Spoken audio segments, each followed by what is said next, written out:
As Nigerians grapple with a high cost of foodstuff amidst poverty in the land, civil society organizations are calling on lawmakers to do more to address poverty in their constituencies instead of looking up to the federal government always.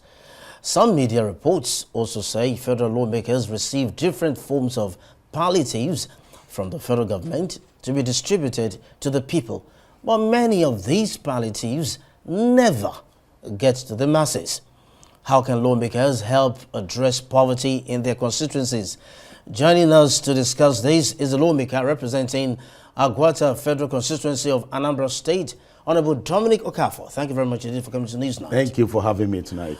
Okay, lawmakers are put in office by the people to represent them, to legislate, and of course for other reasons, you know. But many times what we see is that when we get to the office, there's this big disconnect from the people, so they cannot even reach them, let alone help them.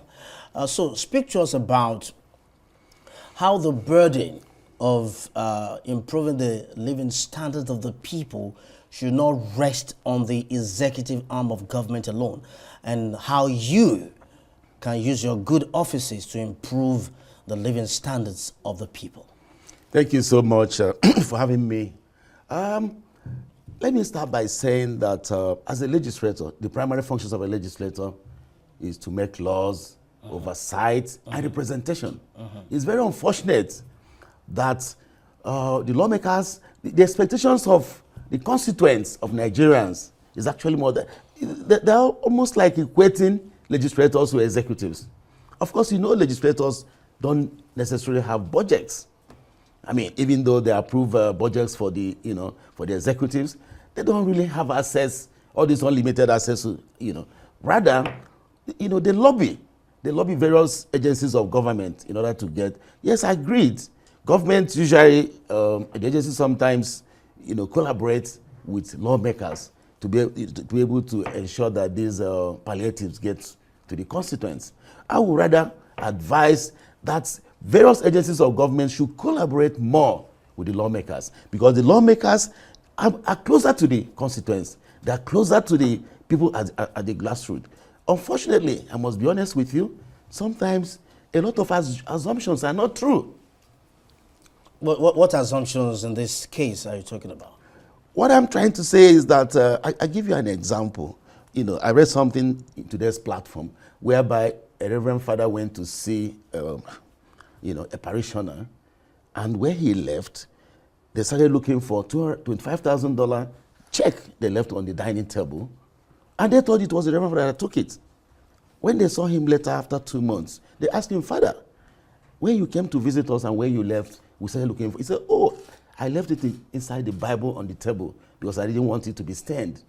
And this family were, they were so sorry, and because they've said all kinds of unprintable things against this honest reverend father. So what I'm trying to say is that the expectations, sometimes, maybe out of ignorance, people assume so much. Could you believe that somebody told me, "Honorable, you guys were giving 29 million naira when you were leaving for recess"? And I tell you, he must have told it to thousands of people. I said, when? Where did you read about it? Honorable, it's remarkable that you liken the Nigerian lawmaker to a venerable Reverend Father, but then you're also complaining that there is a huge communication gap between, or assumption, reasons for assumption or ignorance on the part of the masses. How about you also flip the coin and look at the possibility of you bridging that communication gap with transparency? Because where there is life abhors vacuum. Sure. People are bent. They're bent to fill the vacuum when they don't know. So if you don't talk to them, if you don't open up to them, and you're not transparent with them, they're likely to assume things that are not. So how then can you ensure that this communication gap is bridged? Thank you so much. Well, talking about myself, I just came back today from my constituency after spending more than a week attending a lot of functions, carrying out a lot of like the fertilizer that was shared we did that on that was on Friday, and then also had almost 1 week engagement with the youths, train them on how to play games and all that, so as to engage them, so that move them away from vices, because they said, and I don't mind, it's a devil's workshop. Right. So what you are saying is actually true. Sometimes it's a communication gap. So I use every little opportunity I have to try to tell my constituents and indeed Nigerians that sometimes your expectations are not true. But very importantly, appealing to the federal government, especially the agencies of the government, to collaborate more with honorable members. We are 360 across all the federation, including FCT. And if they should partner with us more effectively, I tell you honestly, a lot of the wrong assumptions that are being made by Nigerians will be remedied. Okay, then we'll talk more later about partnership between agencies of government and lawmakers, Nigerian lawmakers. But then we know that there's hunger in the land, poverty is rife in the land. There's hardly the middle class anymore. You're either poor and very poor or rich and very rich. And then a lot has been said about the political class where you belong. Yeah. That you share the national cake, leaving the masses behind. How then can you and your colleagues help the executive arm of government and ensure that the burden does not rest on the executive alone, and you indeed empower your people and take them out of poverty?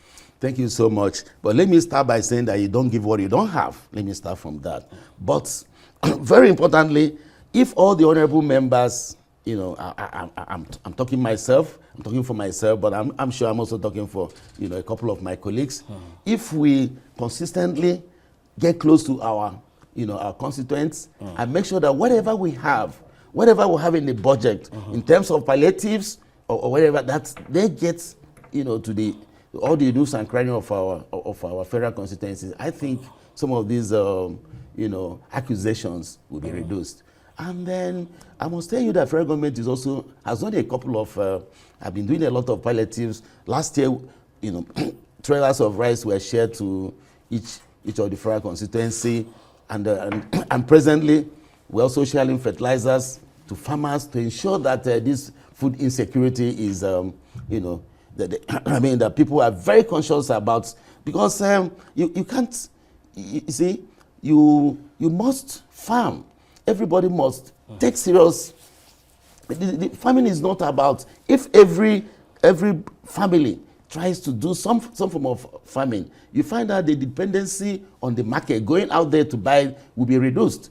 Because I tell you, I remember in few years ago, some years ago, most families hardly go to market to buy foodstuff. You could go back to your backyard and harvest crops, vegetables and all that. And that would go a long way to reduce the pressure on the foodstuffs in the market. Of course, I know this current insecurity is also part of the reason where we're having this food insecurity, because a lot of farmers don't no longer, feel free to go to the farms, especially those states that have vast areas of land. So that's also cause for, continued fight against insecurity, so that our farmers will be able to feel free, to go to the farms.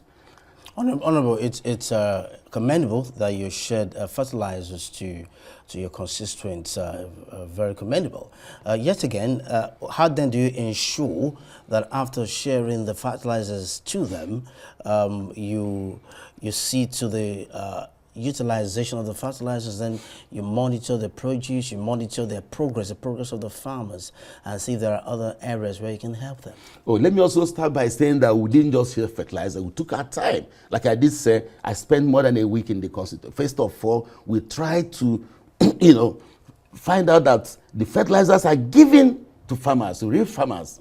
Of course, many of them are peasant farmers though, but the most important thing is that they are going to use those fertilizers in their farming activities. And of course, not only that, we have people that monitor them. I have coordinators in all the wards. Remember, let me say that Agbatofra constituency is made up of about 14 towns, big towns, and 20 wards. And in each of these wards, I have coordinators that are very close to the people, that give me day-to-day report of the activities that are happening in these communities, be it in the churches, in the areas of community leadership, the schools, religious, the hospitals, and with all this their feedback, I'm able to give them a better representation. I'm happy you mentioned hospitals and all that. So then, what are you doing also? Because health is wealth. What are you doing also?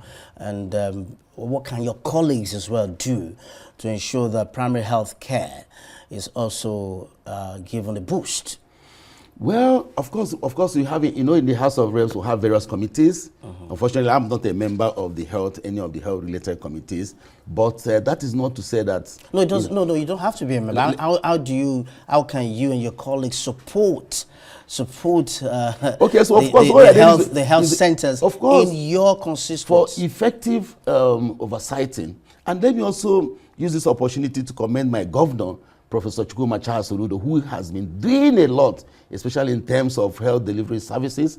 I tell you honestly, in virtually all the wards, when I say all the wards, in a 21 local governments in Anambra State, he's renovating all the health centers. Apart from that, hiring, skilled, of course, the issue of getting skilled manpower now in Nigeria. Exactly, but making sure that there are doctors in each of the health centers. And of course, let me also add that I'm partnering with him to ensure that these health centers are effectively utilized and people are mobilized. Because I tell you, sometimes some of the health challenges we have in Nigeria is because of people not availing themselves, these available, rather resorting to, maybe churches. I'm not saying that people should not pray for divine healing, but you should also make efforts to avail yourself with the, the medical facilities that are available to you. Now, so that I see what you're doing. I see what you've done. But yet again, let me take it back. How do you what feedback mechanism do you use to keep in touch with your constituents? Thank you so much. I have a very effective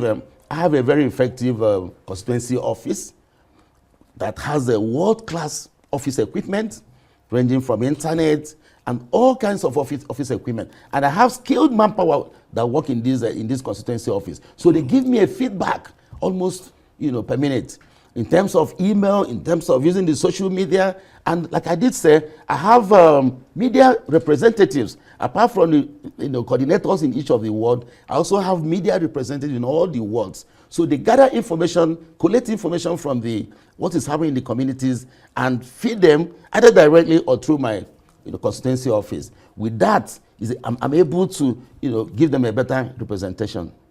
Okay, so that how can we be sure that all of these are not just calculated towards return to office in 2027? Let me tell you, talking about myself, I'm coming from the private sector. I must be honest with you, coming to House of Reps, I'm not coming here to get means of livelihood. I've actually lived I've gotten some level in the private sector. I had to leave my comfort zone to come here. So my aim of coming to House of Representatives is to give our people quality representation. And it's also to encourage a lot of Nigerians who are in their comfort zone to leave their comfort zone to come and help to make Nigeria a better place. Talking about helping to make Nigeria a better place, you heard the comment from former President Olusegun Obasanjo that you lawmakers have been fixing your salaries, wrongly so, and you also get monetary packages from the executive arm of government. How do you defend this? Well, for me, I think he has been there, but I must say that it's no longer business as usual. The Nigeria you have today and what you had some years back where he was the president, I must tell you that, because I tell you in 2023, the votes counted. If the votes did not count, people like myself won't have opportunity to be here. And I tell you that virtually all the House of Reps, all my colleagues are doing everything possible to make sure that their people have dividends of democracy. So that if you do well, you may be returned. Are you fixing your salaries? Fixing your salary? No. How?